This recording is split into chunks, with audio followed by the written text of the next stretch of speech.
আজ আমরা জানব এক ঐতিহাসিক শহরের গল্প, ময়মনসিংহ, যার ইতিহাস, সাহিত্য, সংস্কৃতি আর ঐতিহ্য আজও বাংলার মাটিতে অম্লান হয়ে আছে। পার্ট ১। প্রাচীন ইতিহাস। ময়মনসিংহ অঞ্চল একসময় গৌড় সাম্রাজ্যের অংশ ছিল। মুঘল আমলে এটি ছিল মুক্তারপর পরগনা নামে পরিচিত। ১৭৮৭ সালে ব্রিটিশরা এটি জেলা হিসেবে ঘোষণা করে, আর তখন থেকেই ময়মনসিংহ নামটি সরকারিভাবে ব্যবহৃত হতে থাকে।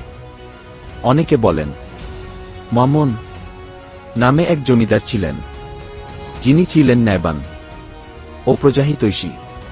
তার নাম থেকেই ময়মনসিংহ নামটির উৎপত্তি। পার্ট ২। জমিদার ও স্থাপত্য। ময়মনসিংহ ছিল জমিদারদের জমজমাট এলাকা। বিশেষ করে মহারাজা সূর্যকান্ত আচার্য চৌধুরী ছিলেন অন্যতম প্রভাবশালী জমিদার। তার স্থাপন করা ময়মনসিংহ রাজবাড়ি এবং আনন্দমোহন কলেজ আজও ইতিহাসের সাক্ষী হয়ে দাঁড়িয়ে আছে। পার্ট ৩। শিক্ষা ও সংস্কৃতি।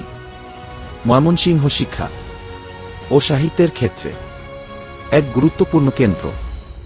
বাংলা সাহিত্যিক মুকুন্দ দাস, প্রখ্যাত কবি মোহিতলাল মজুমদার এবং নবীন কবি সুকান্ত ভট্টাচার্য এই অঞ্চলের কৃতি সন্তান। আনন্দমোহন কলেজ, স্থাপিত ১৯০৮, ছিল বাংলাদেশের অন্যতম পুরাতন উচ্চশিক্ষা প্রতিষ্ঠান। এছাড়া ময়মনসিংহ মেডিকেল কলেজ ও বাংলাদেশ কৃষি বিশ্ববিদ্যালয়, স্থাপিত ১৯৬১ সাল, দেশের গর্ব। পার্ট ৪। ঐতিহ্যবাহী শিল্প ও সঙ্গীত। ময়মনসিংহের অন্যতম ঐতিহ্য হল ময়মনসিংহ গীতিকা, একটি বিশ্ববিখ্যাত লোকগীতি সংগ্রহ যেখানে কৃষক, প্রেম, বিরহ আর সমাজ জীবনের কাহিনী রয়েছে। ডক্টর দীনেশচন্দ্র সেন এটি সংগ্রহ করেন এবং বিশ্বদরবারে তুলে ধরেন। এছাড়া এই অঞ্চলের নকশিকাঁথা ও লোকনৃত্য আজও গ্রামীণ সংস্কৃতির অমূল্য নিদর্শন। পার্ট ৫। আজকের ময়মনসিংহ। আজকের ময়মনসিংহ একটি বিভাগীয় শহর।